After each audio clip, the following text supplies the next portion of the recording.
teman-teman, selamat terima kasih sudah hadir di kegiatan berbagi ilmu yang ke-9 kalau nggak salah. Ini harusnya sih 2 atau 3 minggu yang lalu tapi karena sempat hektik ya, mungkin Mas Hairul juga tahu bagaimana aktivitas di bulan Desember itu ajaib gitu.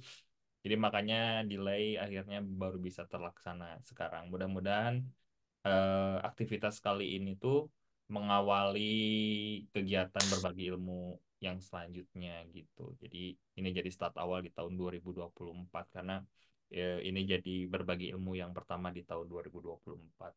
Oke. Eh Sebenarnya aku tuh agak sedikit bingung sih kemarin tuh mau berbagi ilmu tentang apa gitu karena banyak suhu-suhu juga di sini, banyak master-master juga gitu. Ada beberapa hal sebenarnya. Salah satunya yang ingin aku bagikan adalah karena saya seorang bapak gitu ya. Saya ingin bagiin pengalaman saya bagaimana menghadapi anak misalnya gitu. Tapi ternyata bukan di sini yang punya anak cuman Mas Hairul sama Arif gitu ya kali yang lainnya belum punya anak gitu. Kemudian tadinya aku mau karena kalau teman-teman lihat poster gitu ya, poster yang dibuat sama Pak Arif, sotot buat Pak Arif mantap posternya gitu. Nanti kalau yang butuh kalender nanti saya kirimkan kalendernya. Apa namanya? Mau membahas soal waktu gitu karena waktu juga sesuatu yang apa ya, sesuatu yang menarik juga kalau dibicarakan, apalagi kita berhubungan dengan apa konsep relativisme waktunya Einstein gitu ya. Tapi kayaknya nggak terlalu berat juga gitu. Tapi akhirnya saya berlanjut pada sebuah pembahasan gitu yang memang sekarang saya lagi coba gelutin gitu. Dan sebenarnya ini jadi beberapa tema di podcast saya sebenarnya. Nah, hal ini tuh terjadi gara-gara beberapa waktu yang lalu mungkin sekitar bulan Oktober atau sebelum itu gitu ya saya mulai berpikir untuk mencoba hidup sehat gitu. Nah kemarin kan sempat dibahas juga sebenarnya hidup sehat itu sama Dava kalau di materi ini. Kemudian mental health juga sempat dibahas juga sama Ajeng gitu. Tapi saya dari perspektif yang lain gitu, terutama soal kesehatan tubuh. Nah, aku pengen cerita aja sedikit sebelum aku share materinya. Di 3 bulan terakhir ini atau ya 3 bulan terakhir ini saya mulai aktif untuk olahraga teman-teman gitu karena motivasinya sebenarnya sederhana karena ini saya sering ngorok gitu. Dengan berat badan yang ternyata mencapai 81 terakhir gitu aku jadi sering ngorok gitu. Sebenarnya nggak jadi masalah karena kan saya nggak tahu gitu ya kalau saya ngorok tuh saya tertidur gitu, nggak ngeh gitu. Tapi sering akhirnya dikomplain sama istri saya gitu. Nah dari situ saya memulai untuk step up untuk memulai hidup sehat. Salah satunya adalah jogging karena katanya kalau olahraga itu bisa menurunkan berat badan gitu. Tapi ternyata sambil berlalunya waktu ternyata olahraga itu tidak cukup, teman-teman, untuk menurunkan berat badan. Yang perlu dilakukan juga adalah pola makan. Nah, ini yang saya akan coba bahas di kesempatan kali ini. Tapi nggak akan bahas soal pola makan, tapi saya ingin melihat apa ya sesuatu yang lain gitu ya dari bagaimana sih makanan sehat itu dan bagaimana kondisinya gitu hari ini gitu. Eh, Apalagi kan banyak ya misalnya diet-diet yang ditawarkan gitu kayak misalnya apa intermittent fasting gitu. Atau enggak diet mayo gitu yang enggak makan nasi, diet karbo gitu atau vegan, banyak sebenarnya modelnya, tapi saya nggak akan jauh-jauh ke sana, ke sesuatu yang sangat jauh, tapi mungkin saya ingin agak mendekatkan diri pada aktivitas-aktivitas yang memang biasa kita lakukan gitu. Aku mungkin izin share screen dulu. Set, set. Udah terlihat kan ya? Bentar, bentar. Oke. Ini yang terlihatnya Canva kan nih? Udah muncul? Sudah, Kak. Oke. Berbagi ilmu. Nah, judulnya itu adalah saya akan ngebahas dari sisi gastronomi. Kenapa nyender? Karena nyender itu nama tema di podcast saya. Jadi saya punya tema namanya gastronomi nyender. Jadi ngebahas soal gastronomi tapi dalam perspektif yang lebih santai gitu. Kayak ngobrol-ngobrol aja gitu. Nah, ini pun saya pengen bawa ke sini gitu bahwa ketika kita ngomongin makanan gitu, apa namanya, kita bisa omongin itu dengan hal-hal yang sangat sederhana gitu. Nah, si gastronomi ini bagi teman-teman yang nggak ngerti bahwa gastronomi itu sebenarnya adalah makanan. Jadi apa yang kita makan, dan ternyata makanan itu bukan hanya sesuatu yang ya udah makan aja gitu, tapi ternyata itu tuh adalah sebuah proses yang cukup panjang gitu. Jadi ada hubungannya dengan kultural, ada hubungannya dengan kenapa sih Indonesia makannya nasi gitu ya sebagai lauk pauk, kenapa orang apa namanya Eropa pakai kentang gitu, kenapa yang pakai singkong dan lain-lain. Itu tuh sebenarnya faktor kultural yang memang menentukan pola makannya seperti apa. Selain faktor kultural, ada yang lebih mendasar, yaitu adalah faktor dari sumber daya gitu. Kayak misalnya kenapa di Eropa pakai kentang? Karena mungkin nasi itu nggak nanam di sana gitu. Tapi pertanyaan selanjutnya kenapa kita makan roti gitu ya? Yang jelas-jelas gandum nggak ada di Indonesia gitu. Nah, ini sesuatu yang perlu kita diskusikan ke depan gitu. Nah, saya akan ngebahas tentang ini ke depan gitu dalam waktu kurang lebih dari 30 kurang lah kayaknya nggak akan nyampe 30 menit soal gastronomi ini gitu. Nah, sebelumnya aku pengen tanya nih kepada teman-teman. Teman-teman pernah ngelihat ini nggak sih? Ini apa gitu? Label produk makanan. Label, Eh, ya Yang label, kayak oke. gizinya gitu ya, kandungan gizinya. Betul. Kandungan gizi ya. Kandungan gizi di dalam makanan. Dan ini rata-rata di setiap makanan kemasan ini tuh selalu ada gitu ya. Bagaimana kandungan gizinya, kandungan lemaknya. Kalau teman-teman perhatikan tuh seperti ini gitu. Banyak sekali kandungan-kandungannya. Ada yang lemak, protein, garam, gula, dan lain-lain gitu. Dan ini udah lumrah ditemukan gitu. Nah, teman-teman suka memperhatikan ini nggak kira-kira? Atau langsung minum aja gitu? Baca ya udah baca terus langsung minum. Biasanya ada yang memperhatikannya nggak? Kadang-kadang. Suka Kadang-kadang. Kang. Tahu, oke. Tahu cara bacanya nggak ini sebenarnya gimana?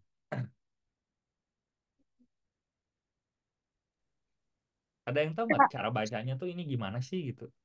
Kalau pastinya kurang tahu sih ya Kang, tapi lebih ke kayak pengukurannya tuh kayak misalkan kalau dari gula tuh kayak Mm-mm.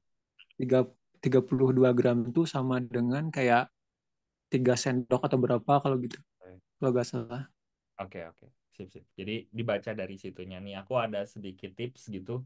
Sebenarnya kayak gini tuh gimana sih cara bacanya? Nah, ini cara cara membaca informasi nilai gizi. Jadi ini sudah dikeluarkan oleh Kemenkes sih sebenarnya gitu.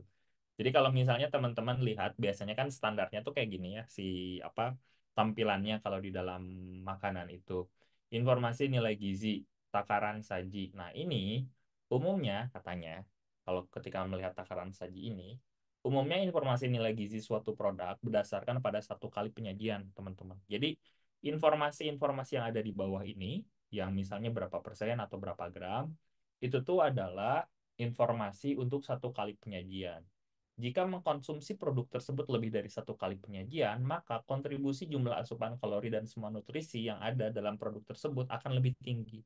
Jadi artinya banyak kalau teman-teman cek di sini kayak misalnya snack kue apa ya kayak kayak snack ciki gitu, itu kadang ada 4 kali penyajian gitu. Jadi artinya ini dikali 4 sebenarnya. Jadi satu ciki itu bukan untuk satu kali makan, tapi untuk 4 kali makan atau dimakan oleh 4 orang gitu. Jadi si nilai gizi ini ditentukan apa nantinya bakal dikali berdasarkan berapa sih si takaran si produk itu. Kemudian yang bagian gram ini adalah kandungan lemak dalam satu penyajian. Jadi kalau misalnya yang lemak berarti ada 3 gram lemak dalam satu kali penyajian. Ingat, kalau misalnya di atas untuk 2 kali penyajian berarti 3 dikali 2 berarti ada 6 gram gitu.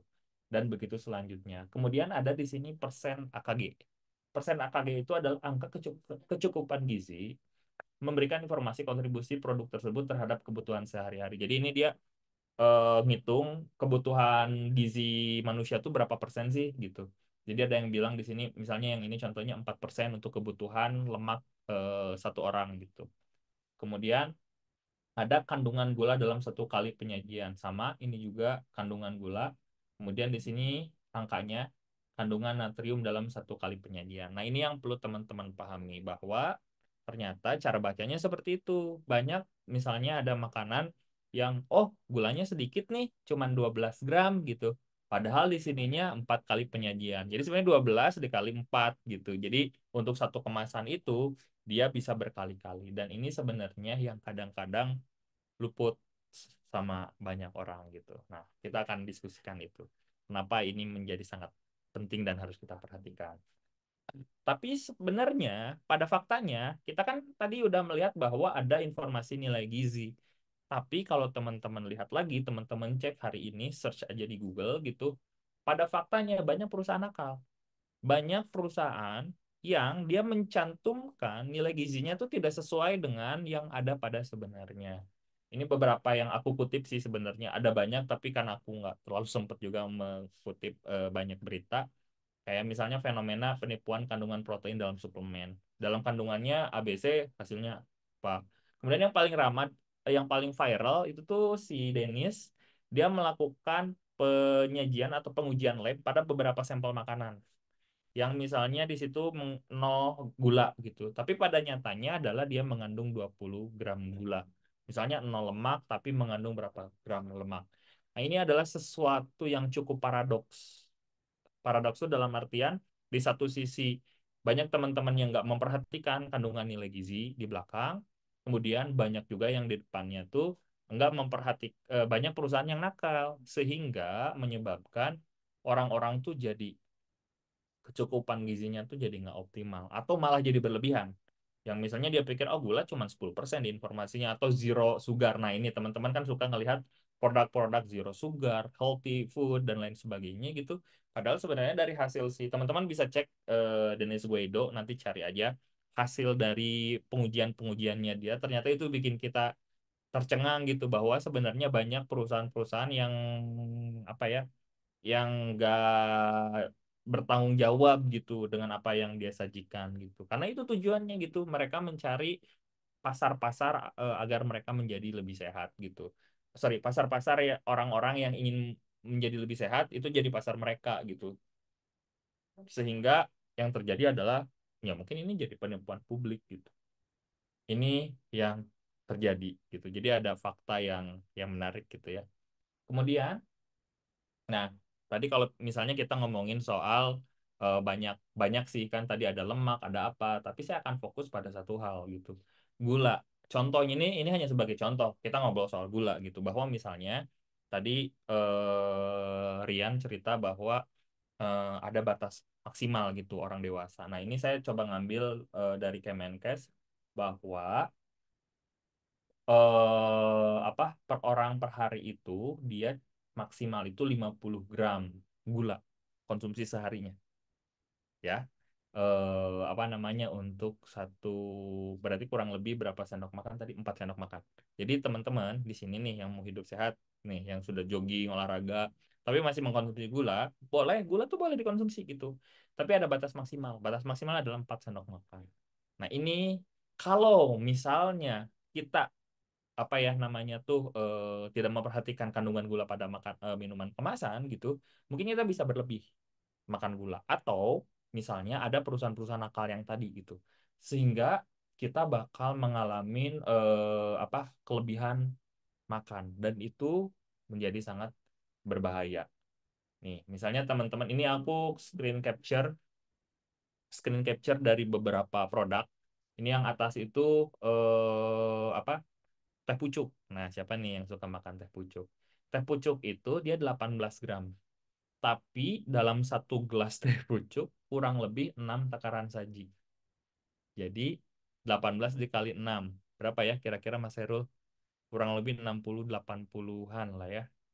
80 gram. Jadi satu gelas teh pucuk itu udah lebih dari maksimal kebutuhan gula seseorang. Nih siapa nih yang aduh seger gula gitu kan. Minum teh pucuk aja gitu. Dan berlaku untuk minuman-minuman teh manis lainnya sebenarnya gitu. Kandungannya itu seperti itu. Jadi kalau aku lihat di beberapa konten di TikTok gitu, ketika sandingkan gitu gula sama si minumannya, si gulanya tuh banyak banget gitu. Kemudian ini produk susu, teman-teman, produk susu. Gulanya 10 gram. susu itu, padahal susu gitu. Kemudian ini apa ya? Oh, Golda. Teman-teman yang suka minum kopi sachet, kopi kemasan, ini saya ngambil salah satunya adalah Golda. Judulnya kopi, tapi dia tidak sama sekali mengandung kopi. Jadi kita hanya meminum gula dengan esen kopi.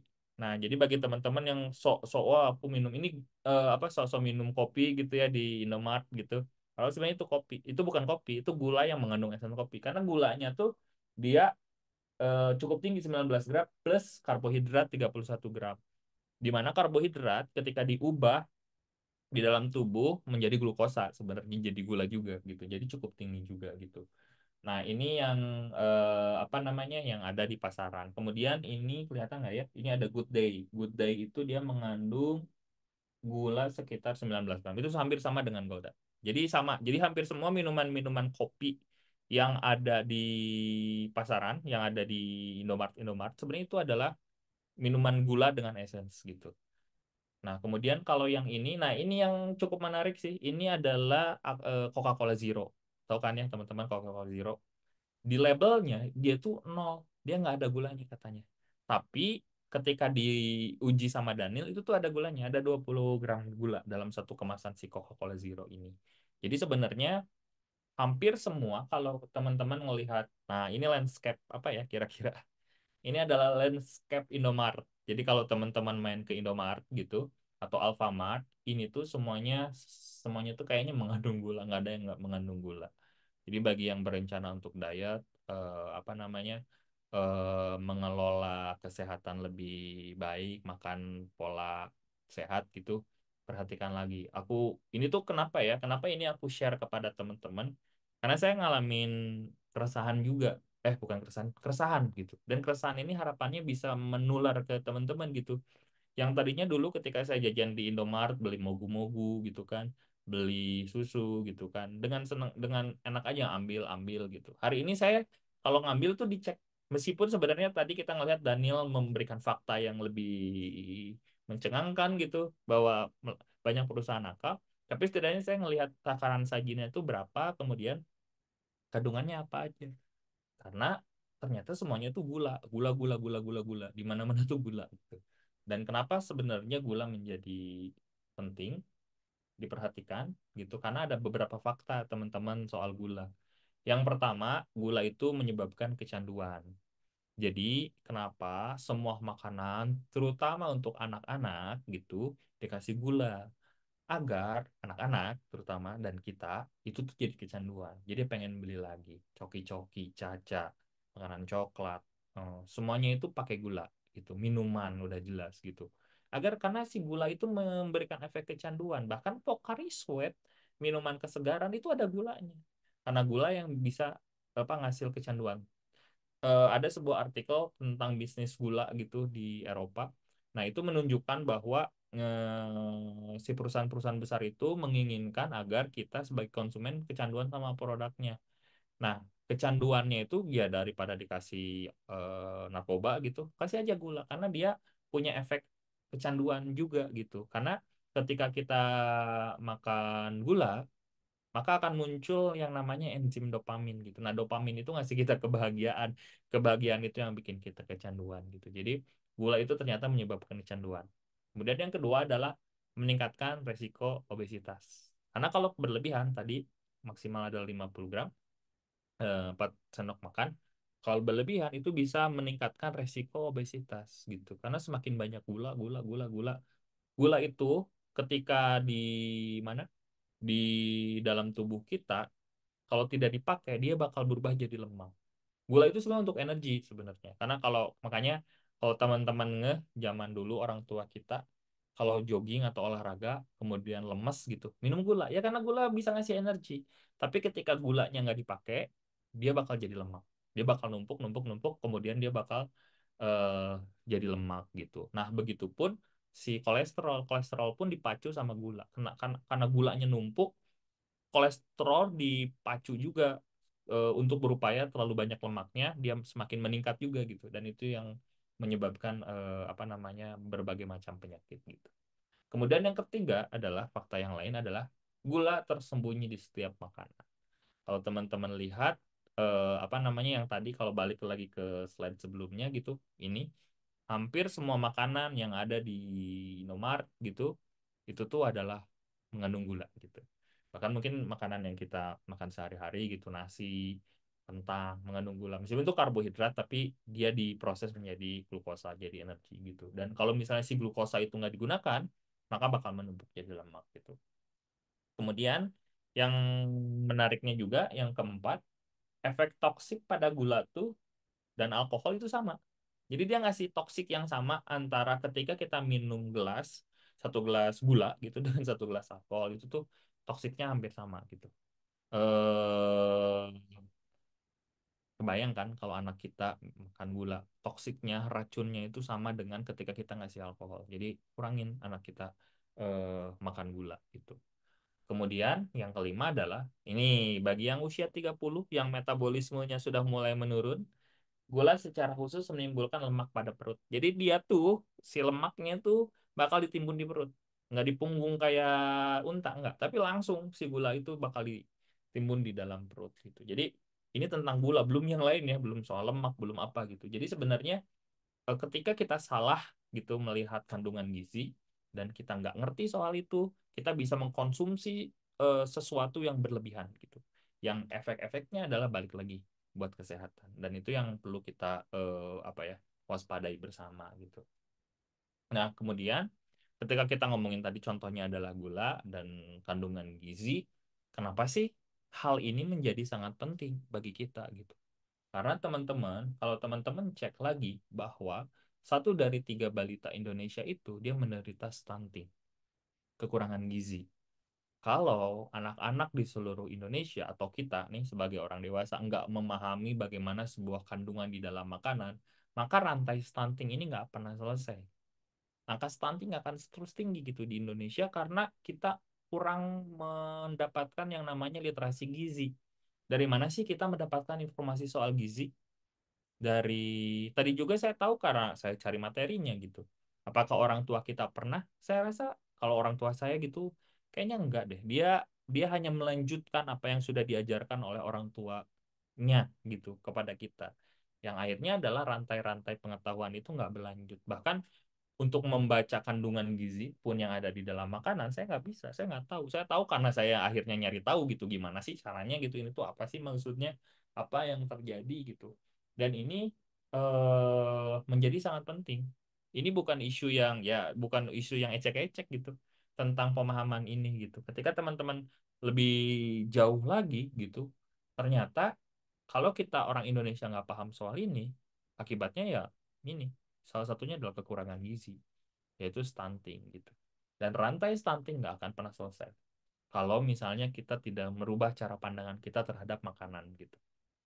Kemudian, dan sayangnya hal ini bersifat kultural dan sistematik. Nah, sistematik itu adalah kayak tadi yang aku sebutin, bagaimana perusahaan-perusahaan itu contohnya gitu apa namanya secara nakal gitu memberikan informasi yang nggak tepat soal makanan gitu. Kemudian hal yang lain adalah misalnya kultural. Kultural itu bagaimana orang tua saya. Kemarin saya sempat ngobrol-ngobrol iseng sama Elsa gitu, sama Ajeng juga kalau nggak salah gitu soal apa ya konsep kultural makanan di Cianjur gitu bahwa ternyata nggak hanya di Cianjur, mungkin sebagian besar Jawa Barat. Aku nggak tahu di Jawa, mungkin nanti Mas Herul bisa cerita bahwa kita tuh dicekokin dengan apa namanya apapun makanannya harus ditemani dengan nasi gitu. Yang penting mau makan daging, mau makan pedas, mau makan rujak, mau makan apa, nasi itu nomor satu. Nasi itu bahkan nasinya harus banyak banget gitu. Dagingnya mungkin berapa gram, berapa potong gitu, nasinya yang banyak gitu. Dan itu kultural dan itu terjadi di teman-teman Cianjur. Ini entah fakta atau enggak, ini harus diteliti lebih jauh gitu. Itu berpengaruh pada apa namanya tuh fisik ketinggi tinggi tinggi tingginya orang-orang Cianjur gitu, terutama untuk perempuan. Karena itu akan ada hubungannya dengan kultural, bagaimana cara dia melihat makanan. Tapi ini perlu pengujian yang lebih jauh gitu. Tapi kalau dilihat lagi gitu, ini kenapa ya orang Cianjur tuh secara fisik tuh apalagi perempuannya gitu di bawah rata-rata orang Indonesia pada umumnya sebenarnya gitu. Karena pola apa? Pas ngobrol salah satu sedikit adalah ternyata yang lebih didahulukan tuh adalah karbohidrat bukan protein. Harusnya kan agar tumbuh tinggi adalah proteinnya yang lebih banyak. Padahal kalau lihat dari sumber daya di Cianjur, banyak banget proteinnya. Hewani, nabati, banyak banget gitu.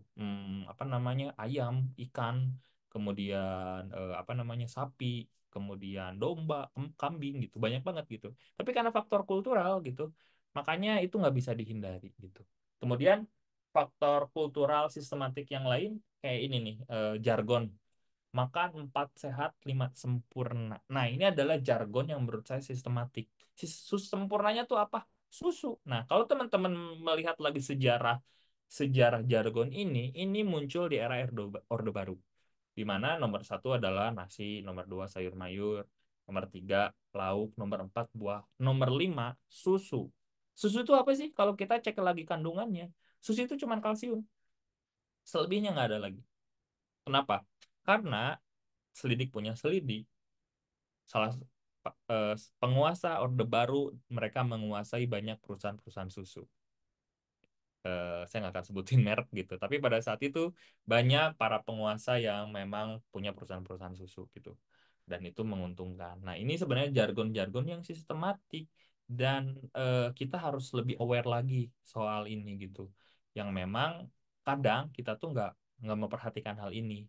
Dan ya maksudnya mudah-mudahan di diskusi ini atau di sharing hari ini gitu, teman-teman menjadi gelisah juga sama kayak saya gitu soal makanan, menjadi semakin gelisah gitu. Nah, ini mungkin jadi pada akhirnya adalah kita sebenarnya bisa lebih sehat dengan mengoptimalkan atau melakukan pola makan dengan gizi seimbang. Jadi bukan 4 sehat 5 sempurna ya teman-teman ya, tapi gizi seimbang. Jadi kalau gizi seimbang itu di dalam satu apa namanya tuh satu lauk pauk kita terjadi dari pertama makanan pokok, bukan nasi ya, tapi makanan pokok. Makanan pokok itu apa aja?